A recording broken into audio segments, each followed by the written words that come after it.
everybody call me Coach Bryson.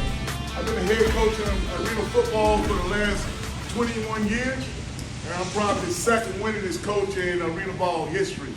I hold two of the highest records. I scored 109 points in one game and 108 points in another game. I've been general manager of the year for 5 times in arena ball. I've been coach of the year 6 times in arena ball. We just recently won the arena ball championship, and I won once again my recent one before this in 2022. We won the arena ball championship. Then we won it again in 2017.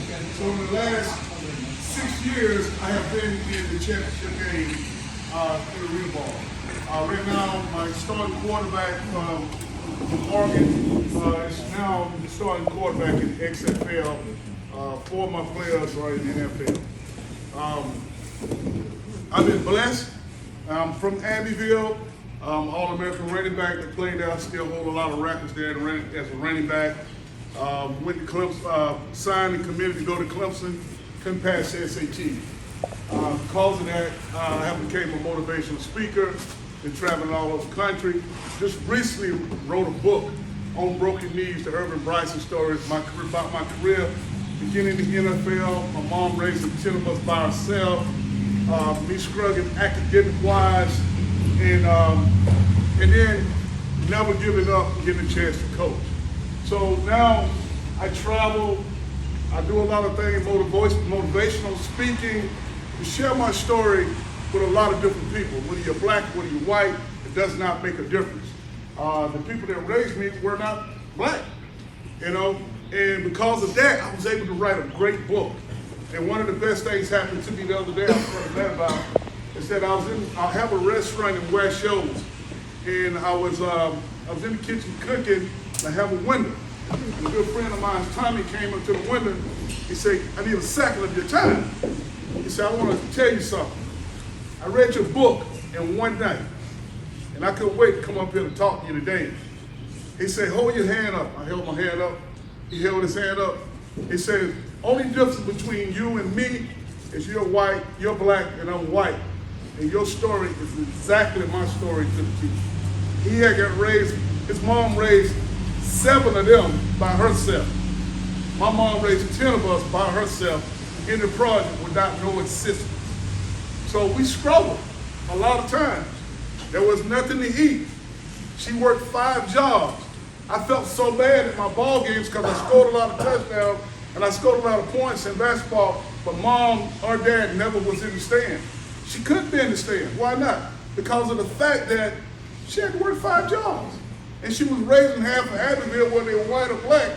Everybody loved my mom. And the rest of heart, 6 months ago, she passed away.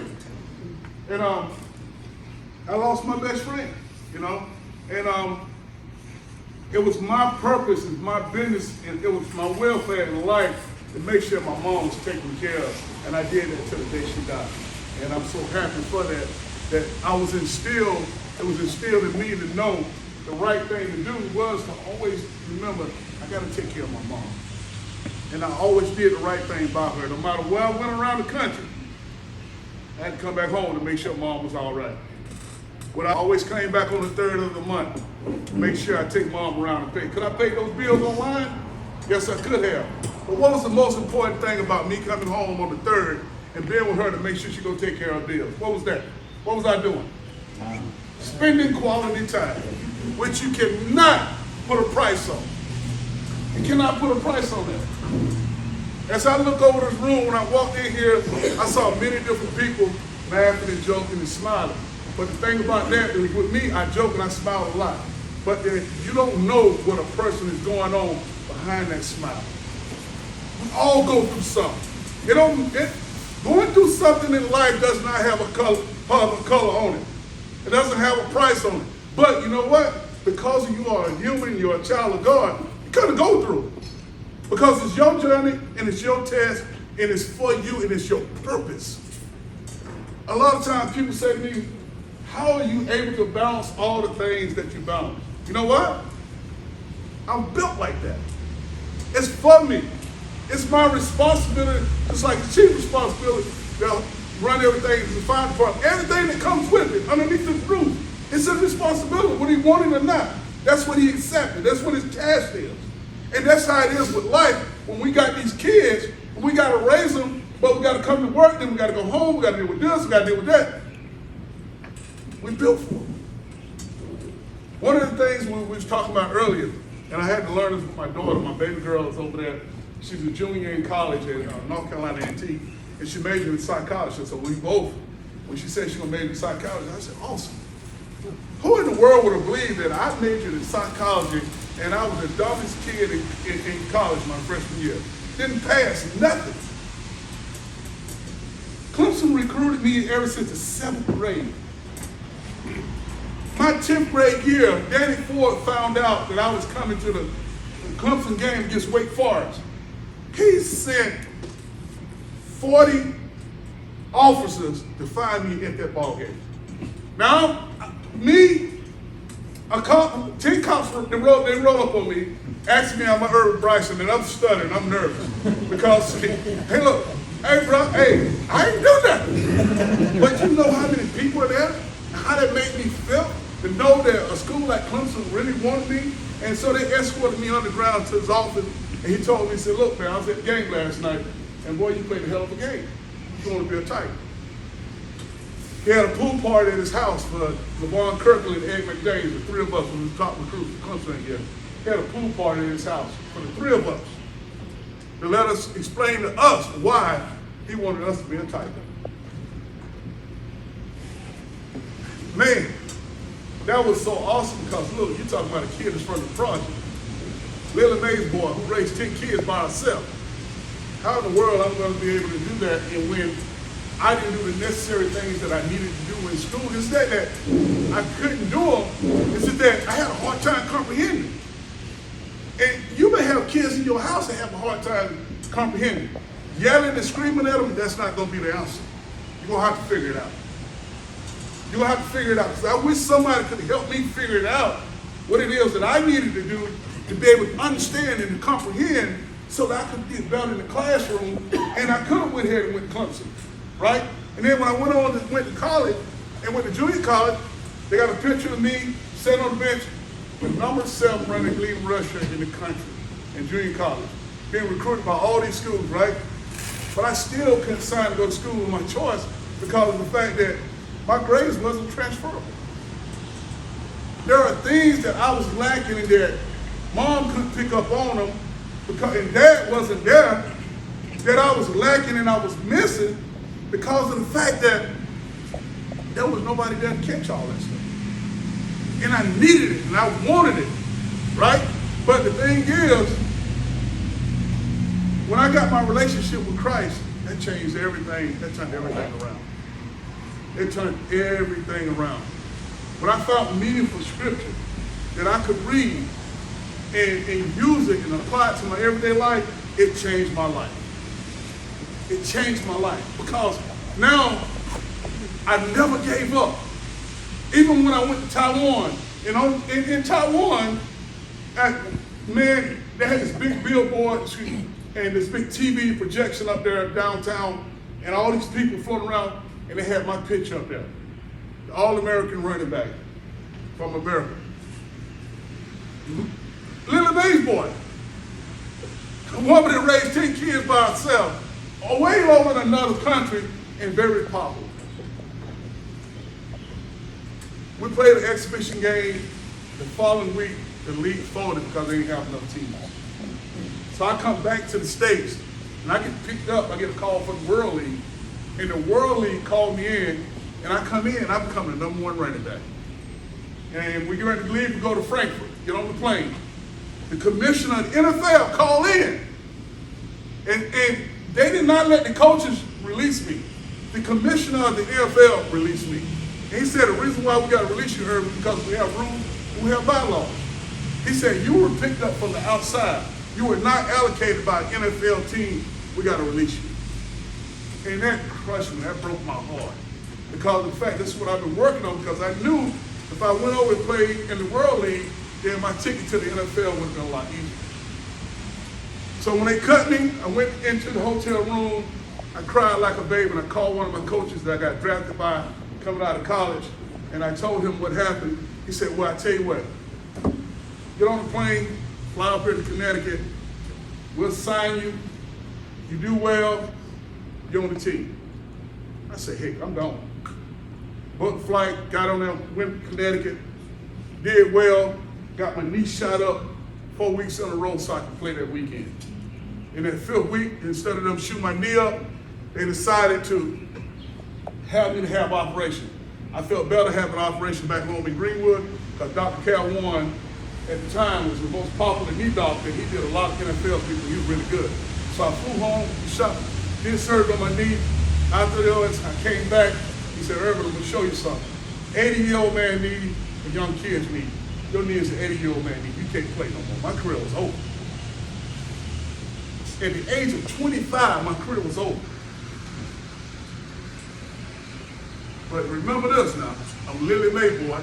She raised 10 of us by herself, and if she can overcome, I can overcome. I trained myself, I taught myself how to be a coach. And I broke down film, and next thing you know, in 2 years, I became an offensive coordinator. 3rd year, I was a head coach. 4th year, I had myself on a 5-year plan, but in my 4th year, I became head coach in arena football, and man, my career took off after that. The thing is, guys, there's things that we're going to go through in life. How you deal with them is totally up to you. You can say, I'm going to be a fighter, I'm going to figure this thing out, I'm going to trust in God, and I'm going to let him lead me, or you can try and fix this thing yourself and play God and see how you're going to turn out. Because I'm telling you, I played God. I helped my family. I gave them money. I paid their bills. I did this and I did that, right? God didn't want me to do that. God didn't want me to try to save everybody financially. Sometimes you got to go over there and you just got to pray with them. You got to put your hands on them, you got to pray with them. Because by you doing for them, every time you just become a crutch. And that's what I became. And that's when I got stripped. I got stripped of the big house. I got stripped of all the cars and all the money. The bank account was just gone. I just had to believe and I had to trust in the Lord. So with all that being said, I want to share the scripture that I believe changed and helped my life. And it's allowed me to do the same thing for some other people. And it's Isaiah 40, and it's 28 and 31. Has that not known? Has that not heard? That the everlasting God, the Lord, the creator of the end of the earth, fainteth not, neither is weary. There's no searching of his understanding. He giveth power to the faint, and to them that have no might, he increases strength. Even the youth shall faint, and the weary, and the young men shall utterly fall. But they that wait upon the Lord shall renew their strength. They shall mount up with wings as eagles. They shall run and not be weary, and they shall walk and not faint. And this right here brought it home for me, because I hold God accountable, because this is what he told me, and this is what he's telling you. If you read the scripture, this is for you and this is for me. Fear not, because we all are fearful. For I am with thee. He's with us. Be not dismayed. For I, thy God, I will strengthen thee. Yea, I will help thee. I will uphold thee with the right hand of my righteousness. He's telling you what he will do now. And anybody hearing anything different than I'm hearing?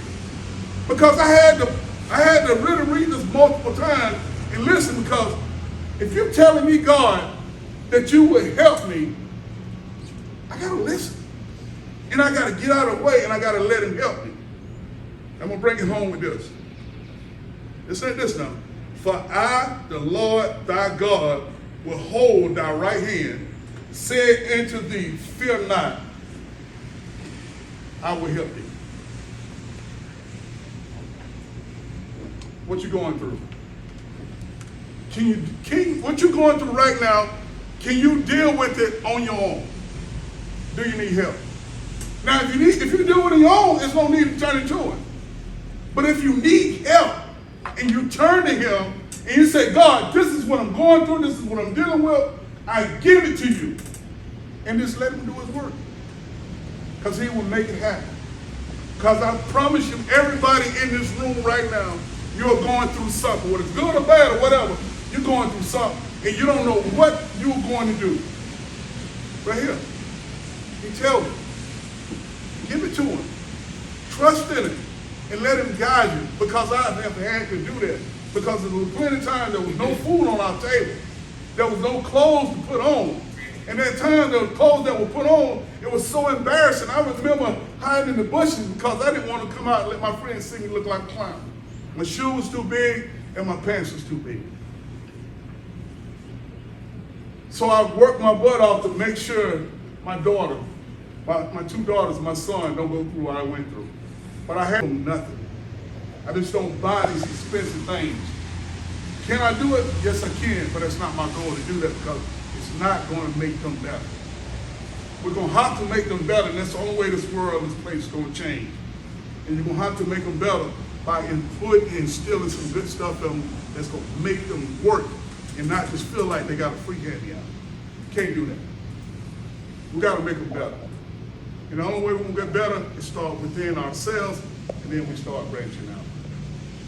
So I brought some books with me today, and I'm going to sell them for $15. It's my career to the NFL. It's my career of coaching. It's what I experienced in school. Being raised in Abbeville, the sacrifices I made by trying to save the lives of my sisters who were being jumped on, who were drunks, who saw mom drinking, they started drinking. It was a domino effect. All of that stuff is in the book. And I'm telling you, somebody's going through the same thing. I'm not shameful because I think what God would want me to do is share my story with the world. The reviews came back on the book and it said it has the potential to be a movie. So we're working on getting it to the right people to try and see if that can happen because it's all about saving lives, and that's what I'm going to do. So I appreciate you guys, and I know I went over my time, but I'm a coach. I get to talking and it's on, baby. I love what I do. I appreciate you guys. What you guys do, the sacrifice you make, trying to saving people, going and burning houses, man, that was a sacrifice of your life. And you guys you're real heroes. You know, you guys are awesome for what you do. And Chicago Fire is my favorite show. I appreciate you guys and thank you for having me.